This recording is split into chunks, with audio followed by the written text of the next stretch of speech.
Lisboa, a veneranda coeva da fundação da nacionalidade, contemporânea da conquista, não é certamente esta que estamos a ver. A Baixa tem pergaminhos amarelecidos pelo tempo, mas não se pode orgulhar, como outros bairros, da presença do primeiro Afonso. Existia como tudo existe, mas no caos, sem desenho. E contudo, é este um dos mais nobres bairros de Lisboa. Na verdade, em toda a cidade, nenhuma zona como esta foi dado em sucessão o panorama do seu destino, seguido e cumprido religiosamente. O Val da Baixa, fórum de variadas civilizações, que se alarga em planície de um terreiro a um eirado, guarnece-se a nascente e a poente da elevação que fazem uma, como que cintura natural, da sua honra e defesa. O Castelo, Santana, São Roque, o Carmo. A norte, a projeção lenta da avenida ajuda a engrandecer esta baixa de lógica urbanística.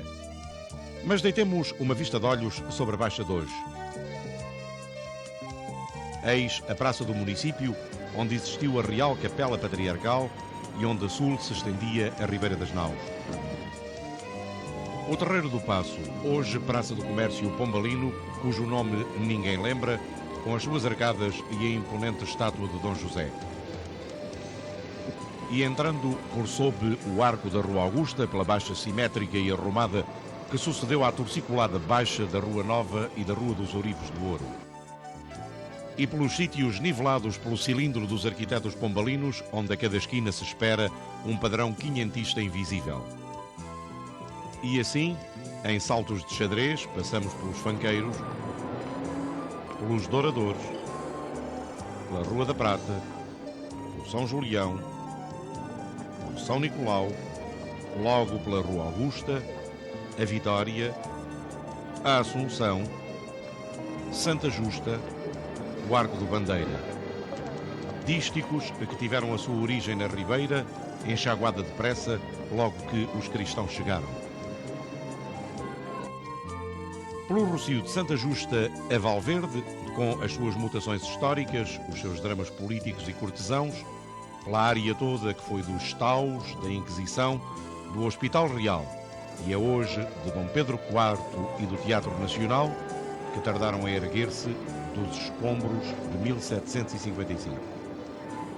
E pelo eirado de São Domingos, com as suas figuras de padres, de cavaleiros, de mestres de bandeira, dos ofícios, e por esta baixa e alta das tendas, dos bazares, dos bancos, dos cafés, das igrejas e ermidas, onde Lisboa se aproveitou do terremoto para se transfigurar, mas onde lhe ficou aos pés, verde e manso, o Tejo eterno, avoengo de toda a cidade, raiz de todas as memórias, razão de ser de toda a urbe. Na Baixa encontram-se as maiores e mais conhecidas praças de Lisboa. Mas admiremos em pormenor cada uma destas praças, começando pela Praça do Município, exatamente onde se eleva o Palácio, ou Passos da cidade, o Domus Municipalis, mas de todos nós lisboetas, sejam quais forem as evoluções do direito administrativo e o desconcerto dos homens. O edifício dos Passos do Concelho é nobre. A grandeza relativa equilibra-se com a pureza e harmonia das linhas severas e delicadas a um tempo. 7 pórticos, varanda adiantada sobre 3 janelas do corpo central, mais 2 janelas de varanda de cada lado, e este belo frontão triangular do cinzel de Calmels, com as armas da cidade e as figuras alegóricas da liberdade e do amor da pátria. Frontão que se apoia sobre 4 grupos de duplas colunas monolíticas de ordem compósita, eis a fachada do edifício que uma platibanda de balaústres cerca ao sítio e em redor. No centro da praça ergue-se um pelourinho, considerado monumento nacional, do último quartel do século XVIII. É belo, inteiriço com as suas 3 hastes de fuste torciculado, a sua esfera armilar e a sua simplicidade natural. Aqui é o poiso, aliás, como em todas as praças da Baixa, para não dizer de Lisboa, de muitos pombos. Centenas esvoaçam em redor do pelourinho, à espera que transeuntes amigos lhes deem milho ou pedacinhos de pão.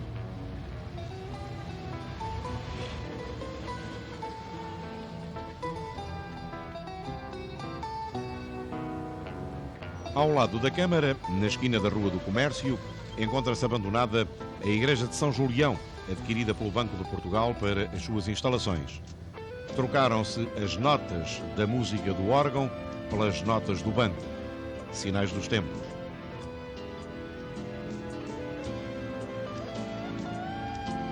E aqui estamos na Praça do Comércio, antigo Terreiro do Paço, hoje considerada um dos maiores parques de estacionamento de automóveis da Câmara, guardados sobre o olhar atento de Dom José.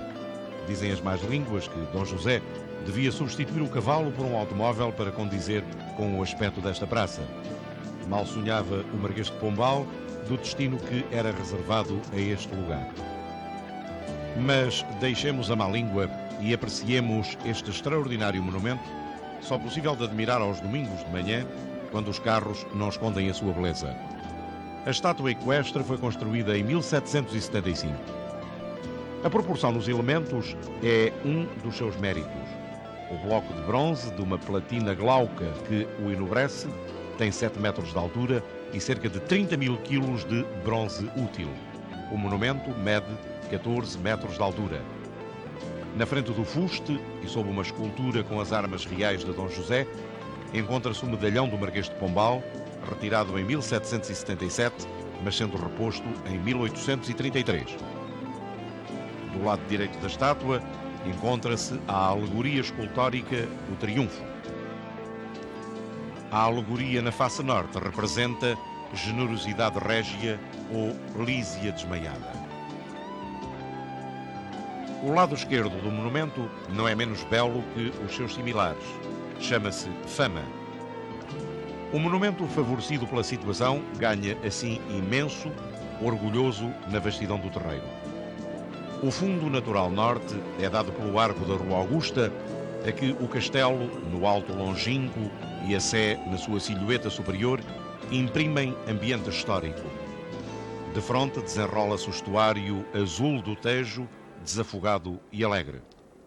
Não foi de uma assentada que se transformou o Terreiro do Paço em Praça do Comércio após o terremoto de 1755. O majestoso plano de Eugênio dos Santos de reedificação de Lisboa arrastou-se na execução. O primeiro torreão a ser erguido foi o da Alfândega em 1772. O do Poente, dada a inconsistência do terreno, só se concluiu depois de 1840. O arco triunfal, começado na década do terremoto, só foi terminado em 1873. Mas vejamos em pormenor o arco da Rua Augusta, incompleto, se tivermos em conta o traço original de Eugênio dos Santos e que foi da autoria de Veríssimo José da Costa. O magnífico grupo escultórico do alto é da autoria de Calma e representa a glória coroando o gênio e o valor, sobre uma inscrição latina que se pode traduzir como para que se perpetuem as virtudes dos nossos maiores. As armas reais, que já não são as de Dom José, visto este arco ter sido concluído quase um século depois, ocupam com vistosa ornamentação o painel escultórico direto sobre a volta perfeita do arco. Em peanhas, sobre as colunas, à altura deste tímpano, estão as estátuas de Vasco da Gama e Viriato, de um lado, e do outro, as do Marquês de Pombal e Nuno Álvares, sendo obra de Vítor Bastos, como são também as duas figuras que simbolizam o Douro e o Tejo. As colunas, de nobre compostura, foram colocadas muito antes do fecho do arco, em 1815. Desde que esta praça foi edificada, um único quarteirão não foi integrado na propriedade do Estado. Este, da esquina da Rua da Alfândega e da Rua da Prata, onde está instalado o mais antigo café-restaurante de Lisboa, o Martinho da Arcada, datado de 1782. Nesta praça, são curiosas as perspectivas das arcadas, espécie de naves, com os seus lampiões suspensos, num curioso alinhamento arquitetónico. Tempo houve em que, sob as arcadas da parte norte ao fundo, existiam estabelecimentos, lojas de livros e papelistas. É que, antes do terremoto, Havia por aqui livreiros e a tradição manteve-se durante uma vintena de anos. Na outra extremidade da praça, beijando o Tejo, podemos ver o Cais das Colunas, que deve o seu nome às colunas de pedra colocadas no sopé da escadaria. Deste mesmo lado, existe o Cais Acostável, de onde diariamente desembarcam milhares de pessoas vindas do outro lado do Tejo. Os cacilheiros, sempre a abarrotar de gente, não se cansam de atravessar o rio numa faina constante. Das praças da Baixa, a mais concorrida é, sem dúvida, a de Dom Pedro IV, a que toda a gente chama Rossio. Na altura da conquista de Lisboa aos mouros, esta zona não passava de um esteiro do Tejo. Sala de visitas de Lisboa, o Rossio perdeu muito da sua beleza quando o asfalto enlutou a paisagem da velha praça, formada pelo arabesco de pedrinhas brancas e pretas, em forma de ondas, bordejada por densas filas de árvores, grande parte das quais foram abatidas, sendo arrancados os bancos que beneficiavam da sua sombra. Hoje, o Rossio é um parque de estacionamento de autocarros, de táxis, que circulam à roda do monumento de Dom Pedro IV, que se encontra, por sorte, no topo de uma coluna bastante alta, o que evita que pudesse ser atropelado. Mas apreciamos o monumento, à roda do qual, neste momento, giram e poisam milhares de pombos vadios, irmãos dos do Terreiro do Paço, do Pelourinho e da defunda Praça da Figueira.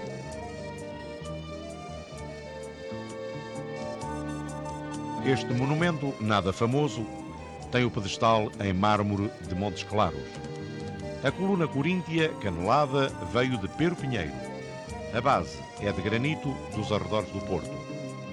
As figuras na base do pedestal representam a justiça, a prudência, a moderação e a fortaleza.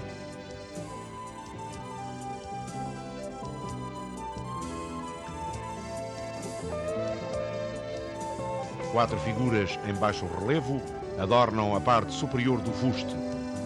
O segundo envasamento é ornamentado com os escudos de 18 cidades do país. E lá no cimo da coluna de 18 metros de altura podemos apreciar Dom Pedro IV em general, coberto os ombros pelo régio manto e a cabeça coroada de louros. Os dois lagos existentes na praça sucederam a dois poços que existiram no seu lugar desde 1837. Estes lagos foram inaugurados em 1889. A escultura de ferro bronzeado é francesa.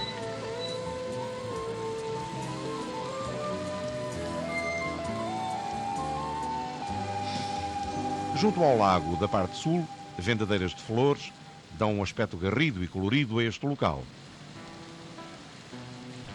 Estes dois lagos dão uma certa frescura e beleza a esta praça, merecendo ser observados em pormenor.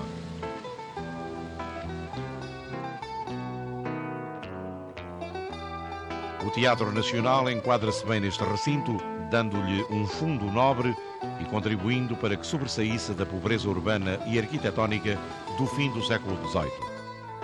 Foi neste local que existiu o Palácio da Inquisição. Extinta esta em 1821, instalaram-se aqui várias repartições públicas. Em 1836, um pavoroso incêndio devorou todo o edifício. Dos escombros nasceu o Teatro Dona Maria II, graças a Almeida Garrett. Mais uma vez, um incêndio destruiu o local. Este foi novamente reconstruído, respeitando a traça original.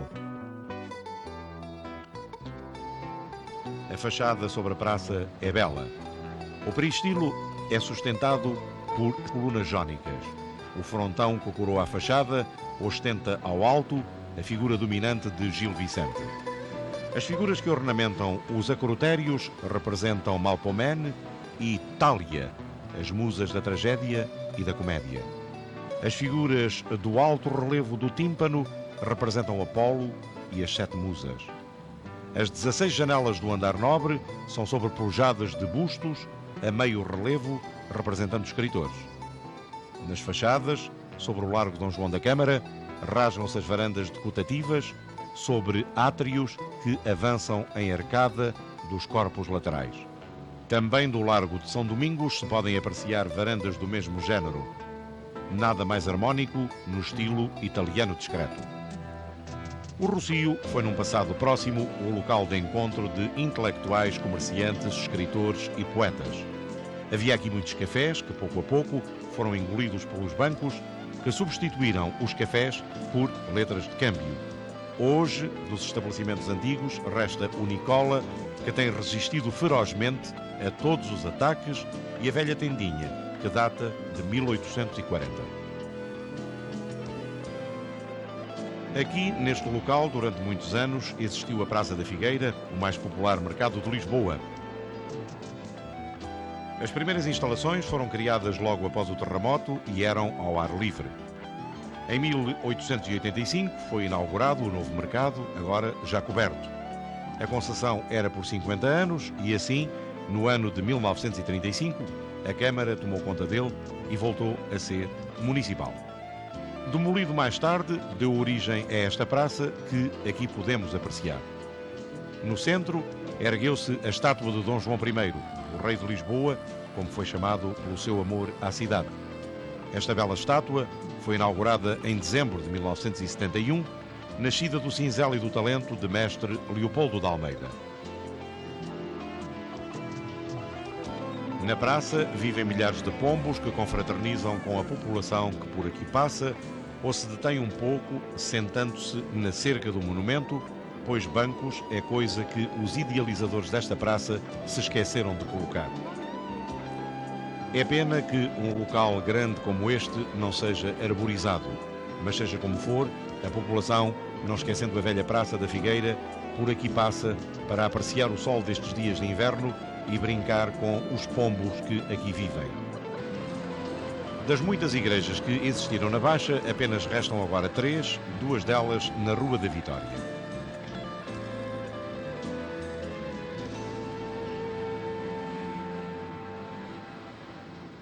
São Nicolau mostra uma fachada relativamente nobre, simples de presença arquitetónica, mas altaneira face ao comum dos templos paroquiais.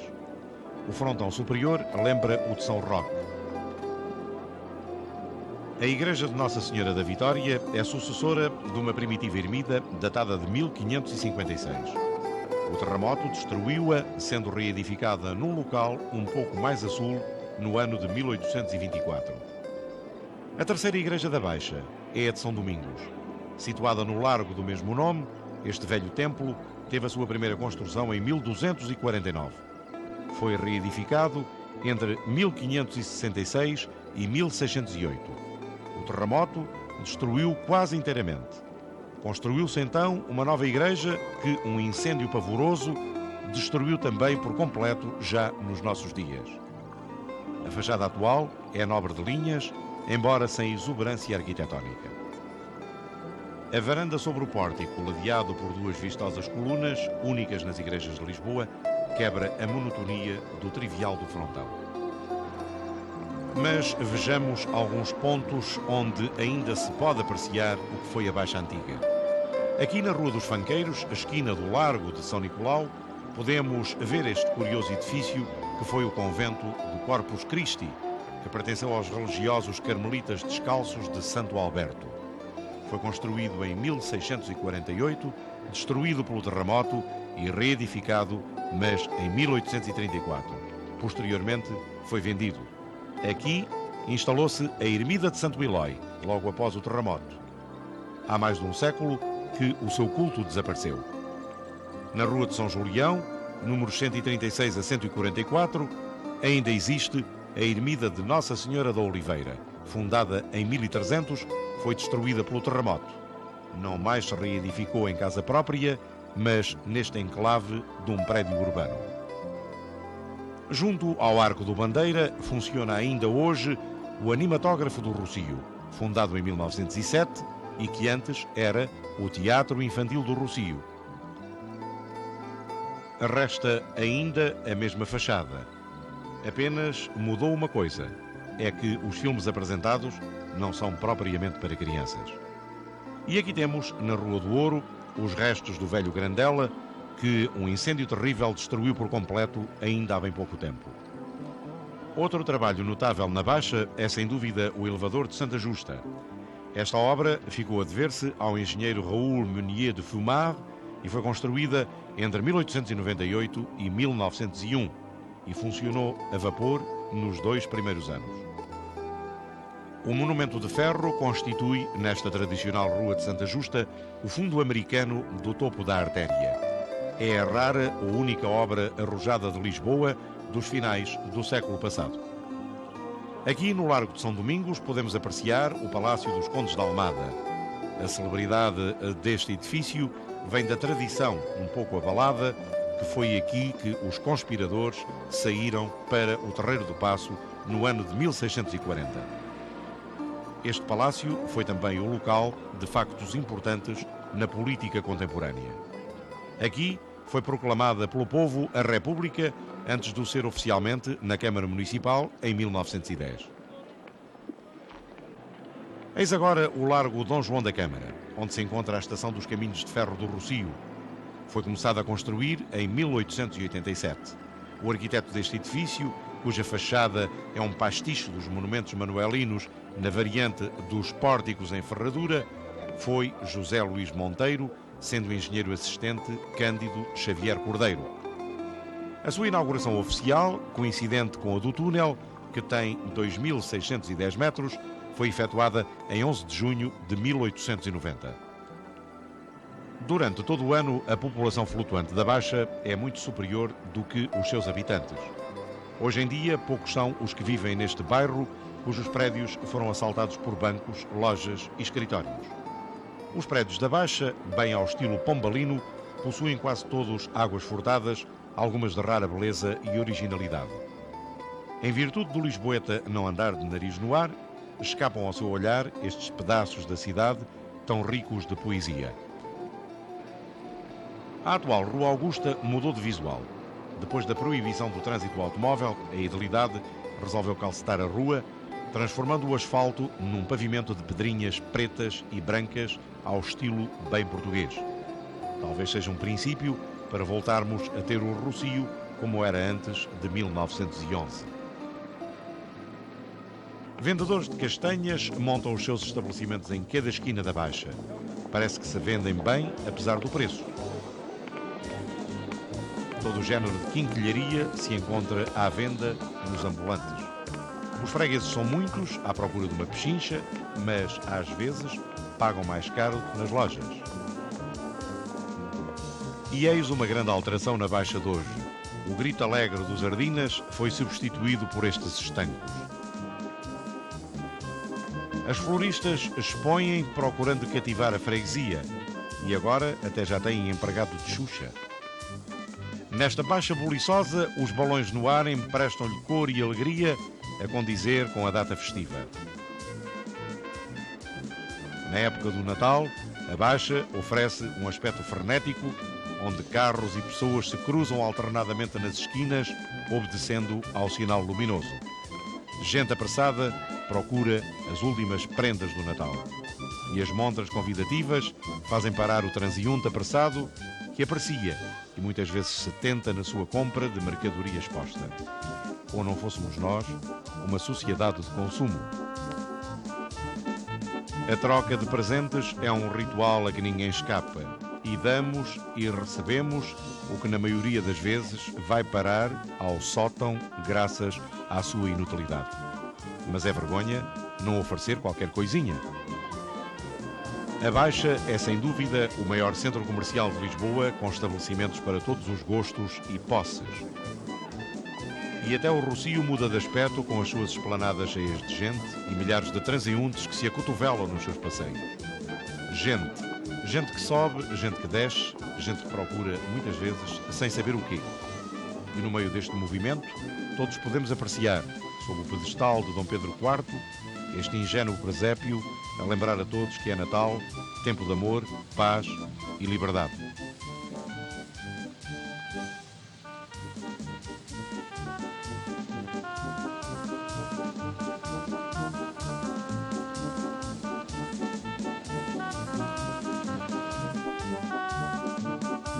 A Baixa Pombalina, epicentro da vida da cidade, renascida das cinzas do terremoto por a ação do grande estadista, que foi Sebastião José de Carvalho e Melo, e dos principais arquitetos da reconstrução, tem um aspecto diferente nas noites das festas.